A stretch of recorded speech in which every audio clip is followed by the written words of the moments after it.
Fermez les yeux une seconde et posez-vous cette question simple mais dérangeante. Et si la perte de vos muscles ne venait pas seulement de votre âge, mais de quelque chose que vous faites tous les jours, sans même vous en rendre compte?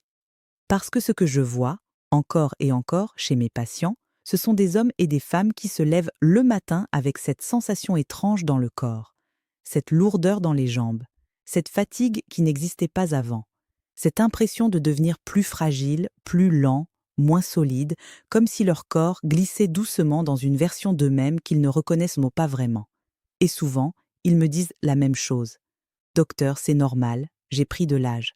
Laissez-moi vous dire quelque chose avec beaucoup de douceur, mais aussi beaucoup de vérité.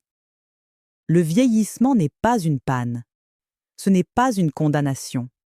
Ce que vous ressentez, ce sont des messages, des signaux que votre corps envoie pour dire « Aide-moi à fonctionner autrement ». Je suis le docteur Virginia. Et depuis des années, je travaille à la croisée de deux mondes que l'on oppose trop souvent.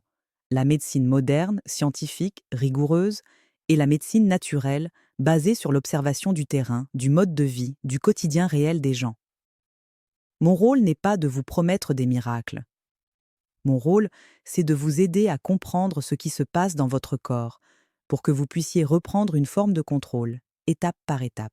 Et aujourd'hui, on va parler d'un sujet que presque personne ne vous explique vraiment. Pas avec clarté, pas avec logique, pas avec humanité. On va parler de vos muscles. Pas seulement comme des morceaux de chair qui servent à bouger, mais comme un véritable organe de longévité, de protection, de stabilité, de confiance en soi. Parce que quand les muscles s'affaiblissent, ce n'est pas seulement votre force qui diminue. C'est votre équilibre, votre posture, votre énergie, votre métabolisme, parfois même votre morale. Et souvent, les gens ne font le lien que très tard. Imaginez votre corps comme une maison.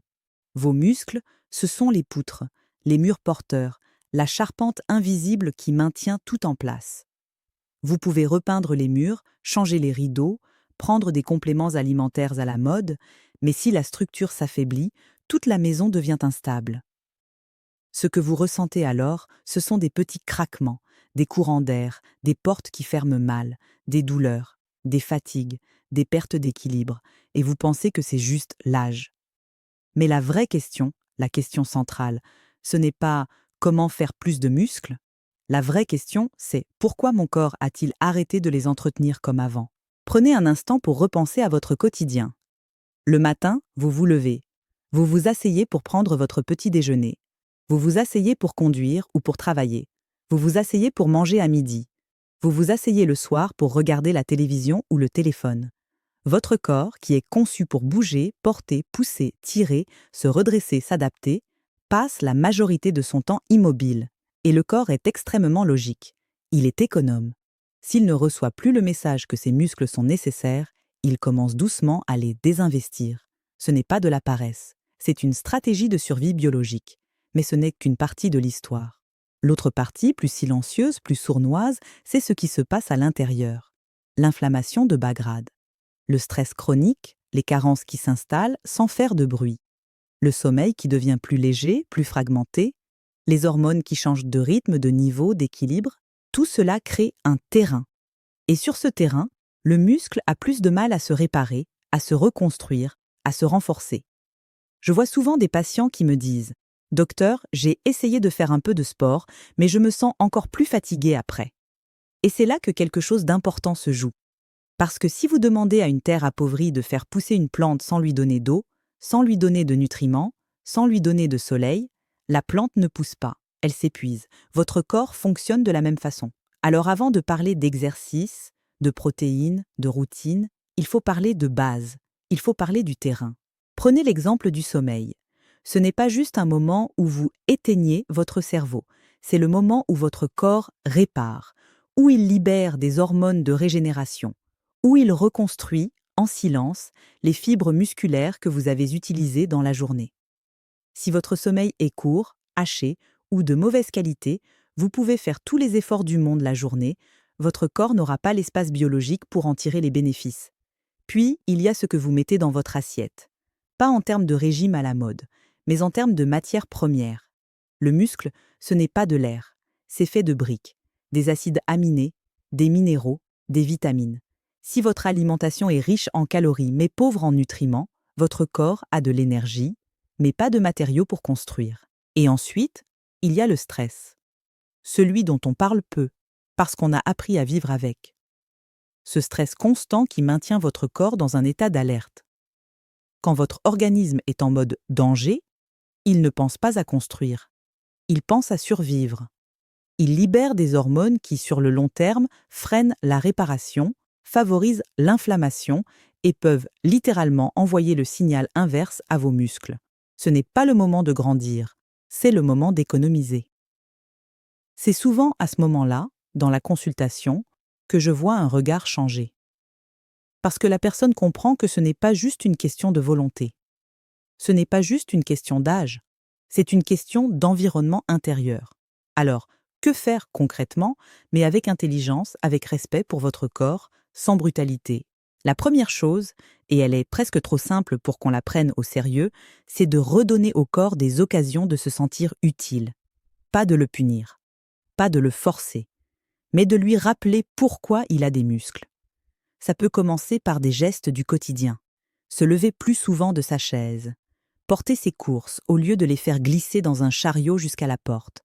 Monter des escaliers, même lentement. Prendre le temps de se redresser, de sentir ses appuis sur le sol. Ces petits signaux répétés disent au corps « ces muscles comptent, ils sont nécessaires ». Ensuite, il y a le mouvement intentionnel. Pas forcément une salle de sport intimidante, pas des programmes compliqués, mais des mouvements qui sollicitent les grandes chaînes musculaires. S'asseoir et se relever d'une chaise plusieurs fois, se tenir sur une jambe quelques secondes pour travailler l'équilibre, pousser contre un mur, tirer un élastique. Des choses simples mais régulières. Ce que je dis souvent, c'est que le muscle aime la régularité plus que l'héroïsme. Mieux vaut 5 minutes par jour, tous les jours, que 50 minutes une fois par mois. Puis, il y a l'alimentation, mais abordée avec calme. Demandez-vous simplement, est-ce que chaque jour, je donne à mon corps une vraie source de protéines de qualité? Des légumes variés, colorés, vivants? De l'eau en quantité suffisante? Pas pour suivre une règle, mais pour nourrir un processus de réparation. Et n'oublions pas le repos, le vrai, celui où vous ne regardez pas un écran, où vous respirez lentement, où vous laissez votre système nerveux redescendre. Parfois, améliorer la qualité de votre récupération peut avoir plus d'impact que d'ajouter un exercice de plus. Il y a quelque chose de profondément rassurant dans cette approche. Parce qu'elle ne vous demande pas de devenir quelqu'un d'autre. Elle ne vous demande pas de lutter contre votre âge. Elle vous invite simplement à collaborer avec votre corps tel qu'il est aujourd'hui. Je sais que beaucoup d'entre vous regardent cette vidéo en se disant peut-être « c'est trop tard pour moi ». Et c'est une pensée que je rencontre souvent. Mais ce que la science et l'expérience clinique montrent, encore et encore, c'est que le muscle reste réactif très longtemps. Bien plus longtemps qu'on ne l'imagine, à condition qu'on lui parle le bon langage. Ce langage, ce n'est pas la violence, ce n'est pas la pression, c'est la cohérence. Avant de continuer, si ce type d'explication vous aide à mieux comprendre votre corps, à faire le lien entre ce que vous ressentez et ce qui se passe réellement à l'intérieur, alors je vous invite à vous abonner à la chaîne Dr Virginia. Ici, mon objectif est simple, vous donner des clés, pas des slogans, de la compréhension, pas de la peur. Revenons à ce moment de prise de conscience qui change souvent la trajectoire d'une personne. Le jour où elle réalise que ses muscles ne sont pas juste un outil pour être en forme, mais un véritable allié pour rester autonome, stable, confiant. Se lever du sol sans aide, porter un sac sans douleur, marcher sans craindre de tomber. Se sentir solide dans son propre corps. Ce sentiment de solidité, il a un impact direct sur le mental. Beaucoup de gens me disent qu'en retrouvant un peu de force, ils retrouvent aussi un peu de confiance. Comme si le corps envoyait un message au cerveau. Je suis capable, je tiens encore. Et c'est là que la boucle se referme. Moins de peur de bouger, plus de mouvement, meilleure circulation, meilleure oxygénation, moins d'inflammation, meilleure récupération. Et doucement, presque discrètement, le corps commence à répondre.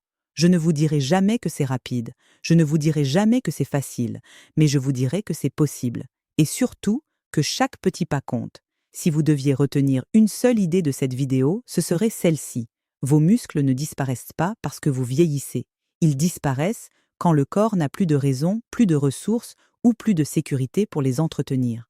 Redonnez-lui ces 3 choses: des raisons de bouger, des ressources pour construire, et un environnement intérieur plus calme, plus favorable à la réparation. Et observez ce qui se passe, non pas en une semaine, mais en quelques mois, dans votre façon de vous lever, de marcher, de respirer, de vous tenir, de vous regarder dans le miroir. Si vous êtes resté avec moi jusqu'ici, c'est probablement que quelque chose en vous sait que ce sujet est important, pas pour être plus jeune, mais pour être plus vivant dans le corps que vous avez aujourd'hui. Alors continuez ce chemin avec moi. Abonnez-vous si ce n'est pas encore fait. D'autres vidéos vous attendent, d'autres clés, d'autres prises de conscience. Et souvenez-vous de cette phrase, simple mais essentielle: le corps n'abandonne pas. Il attend qu'on recommence à l'écouter.